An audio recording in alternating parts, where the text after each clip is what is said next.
Hello. I wanted to place this program in the context of one of my favorite yogic concepts. That's a tongue twister. And that is one of my favorite yogic concepts is the four aims and the four stages of life. So the four stages and then the four aims, the aim of each stage of life. The first stage is brahmacharya, age 0 to 25, and the aim of that stage is dharma. And the second stage, 26 to 50, the stage of grihastha, and the aim is artha. And then vanaprashta, age 51 to 75, the aim is kama. And the final stage, you've probably guessed, 76 to 100, the stage of sannyasa. And the aim of this final stage of life is moksha, liberation. And I'll go into detail about what all the other Sanskrit words mean as well. But I just wanted to say that one, moksha, liberation, the last and final stage of life. And that is why we are gracing rather than aging, and we're full of our age. Because yoga intends for us to be growing in wisdom and experience throughout our lives. And we place so much importance on the initial development, age 0 to 10, and then a little bit less on 10 to 20. And then we kind of forget about it after that, although some people have tried to bring it up in the famous book Passages that was very popular in the 80s, which I highly recommend. And yet the yogis knew about this thousands of years ago, that we continue to develop and grow throughout the trajectory of our lives. And of course, we don't all make it to the final stage or even the third stage. And that is tragic. We do feel a sense of tragedy when people have that lack of completion in their lives. Deep down inside, we know that optimal health and human development would give us about 100 years. The body is designed to last even longer if well cared for. But of course, there are other things that happen as well. Even if you work hard on your own personal health and well-being, there are forces greater than ourselves. And of course, that is part of the yogic journey, to really understand that union between the small self and the large self, between the micro and the macro. So back to the stages though. Brahmacharya, meaning moderation, but also meaning walking with the divine. And we really see this and feel this, don't we, in the first stage of life? Who hasn't seen a baby, held a baby, and felt that sense of divinity, that this gift from God or some higher power has arrived? And then we watch with delight as they grow, and they grow so fast. It really is a miracle how much they grow physically and mentally throughout that first period of life. And now we know that the brain does not stop developing until about age 25. And we used to think by the time they were 10, they were pretty much done. Definitely by the time they were 16 or 18, they were fully baked. But the yogis knew, no, that's not true. It's 25. The yogins, I should say, trying to be gender neutral, and many of the practitioners who've passed the wisdom down through the ages were female. And of course, we think maybe there were some other genders in there too, androgynous and transgendered folks amongst the yoga practitioners. But once again, I digress. But still, it does in a way have to do, right, with this first 25 years when people are figuring out their sexuality. The aim is Dharma. So as you figure out who you are and where you want to put your energy, sexual energy, mental energy, physical energy, emotional energy, how to moderate that there is this sense of the divine, that you've been given this life, that you've been given talents and gifts and strengths, and how are you going to bring that all together and develop your potential and offer your gifts to the world, contribute, make your contribution to the world. And that's what Dharma is. What are you here for? What is your purpose? What is your destiny? And we see young people really searching for this in so many ways. And then the second stage, Grihasta, the aim is Artha. And I love this one in particular because it speaks to the practical nature of yoga.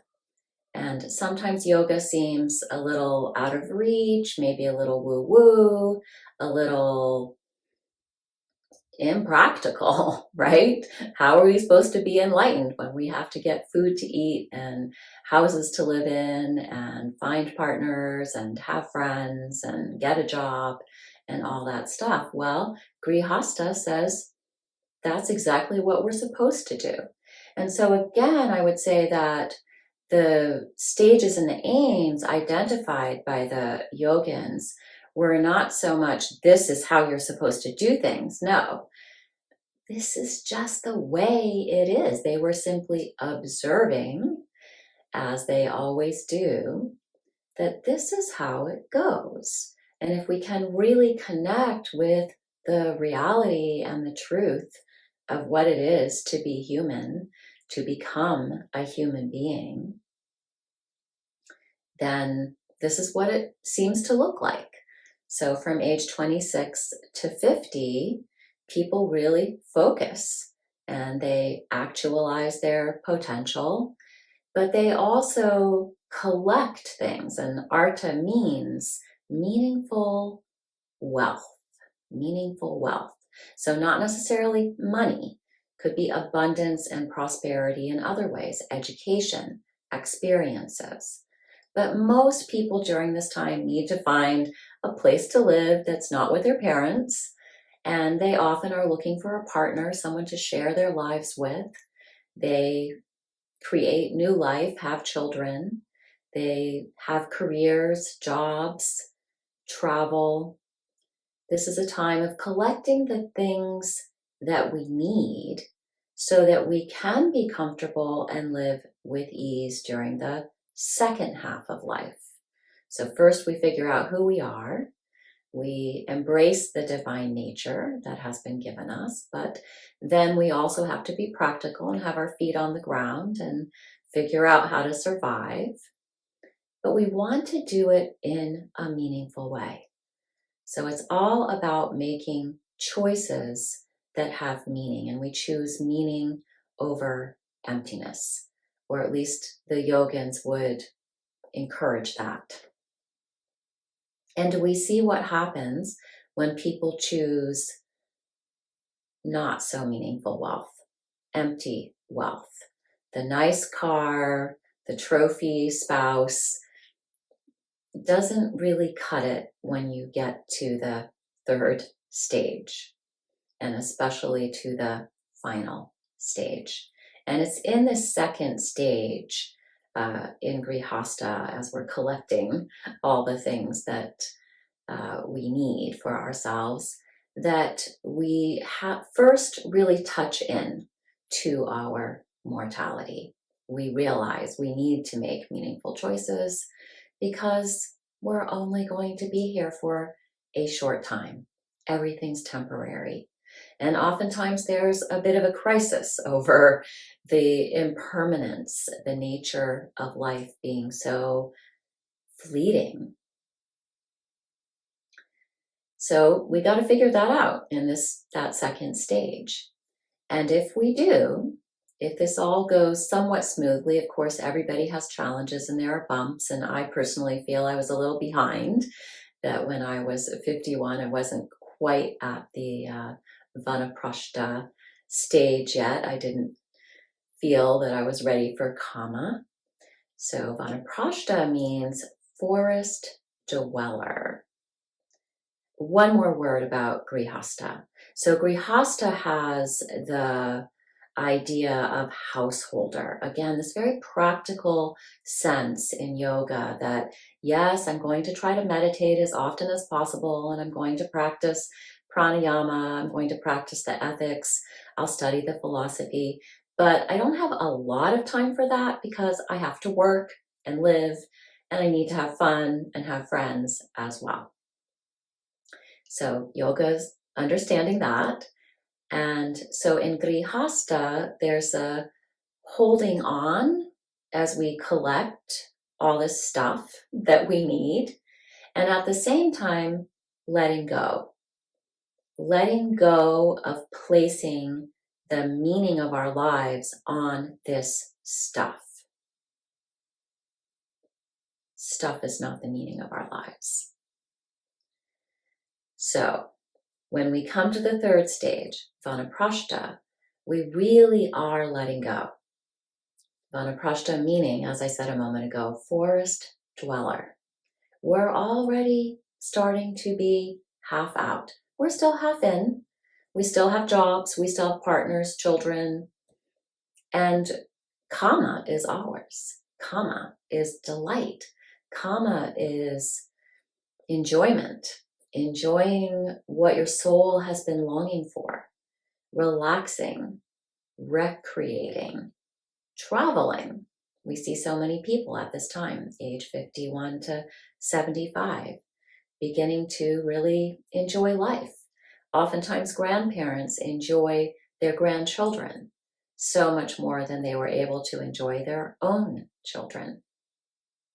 And while there may be some regrets around that, there's a certain wisdom that comes with gracing, where we begin to really forgive ourselves, let go of regrets, and again, this growing awareness of how temporary everything is, we begin to fully enjoy the present moment, to really be fully present now. We know the next and final stage is coming. Sannyasa, renunciation. We're leaving. We're moving more and more out of the world, more and more into the forest. And in yoga, the forest represents enlightenment. So moksha is liberation, spiritual enlightenment, freedom. Freedom, really letting go. We won't be taking anything with us. Not this body, none of our stuff, none of the people that we love, and then again, in a way, all of the people that we love. So whatever we believe, right, we start to really figure that out in this final stage. So although these aims are associated with each stage, so the stage of brahmacharya, the aim is dharma. The second 25 years, the stage of grihasta, gathering what we need and yet not grasping or striving around what we need. The aim is artha, enjoying this wealth, making that wealth meaningful, maybe focusing more on prosperity and abundance rather than wealth. And then kama, enjoying life in the vanaprashta stage, and then moksha, really experiencing freedom in the last stage of life. So all four aims are really always present. The stages are very clearly delineated. There is a chronological and sequential nature to the stages, and each stage is offered this aim in order to fully promote and support the realization of the stage. At the same time, those four aims are with us throughout our lives. All the way through, we are aiming for moksha, freedom from suffering, living with ease. And that's why we figure out our dharma. And then when we have figured out dharma, we can start to focus on artha. And once artha is complete, we can begin to really indulge in kama. But that dharma, of course, never ends. It is with us all the way through. And artha, we need it even when we're figuring out dharma and all the way through. And we want to experience kama all the way through as well. It's just that in these certain stages, there will be more of a focus in that stage on dharma, in this stage on artha, in this stage on kama, and finally on moksha. So, gracing age fully through the stages of life. Having these four aims to support us. Specifically focusing on one as we are in that stage, and at the same time on all four as we go through the wholeness of life. Namaste.